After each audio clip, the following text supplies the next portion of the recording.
In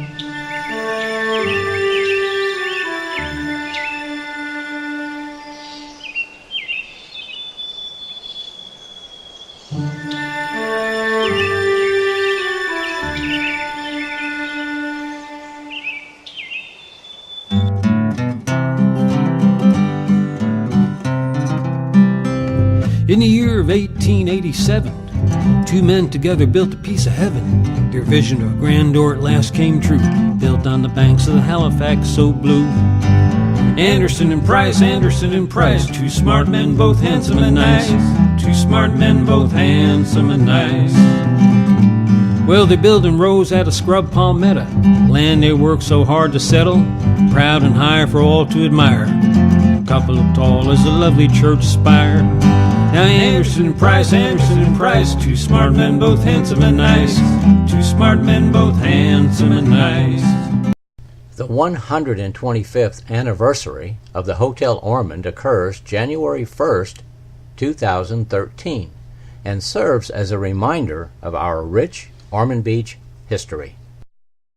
Some would say that the history of the Hotel Ormond began on opening day, January 1, 1888. However, its beginning began years earlier with the birth and growth of the New Britain colony. John Andrew Bostrom was the first settler in the area in 1868 and is considered the founder of Ormond. Later growth came from settlers from the north, including New Britain, Connecticut. The New Britain colony became incorporated as Ormond in 1880. John Anderson was born August 6, 1853, in Portland, Maine. He graduated high school in 1872. He was from a prominent New England family and left a commercial college to work in banking. New Hampshire and Maine were fast becoming popular resort areas as railroad construction through the White Mountains of New Hampshire was bringing more and more visitors annually. In 1876, John Anderson came to the New Britain colony at the urging of his cousin, Sam Dow, already in New Britain. I have found God's country.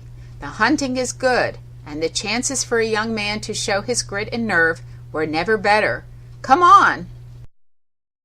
Dow and Anderson began to look for land to purchase and start an orange grove.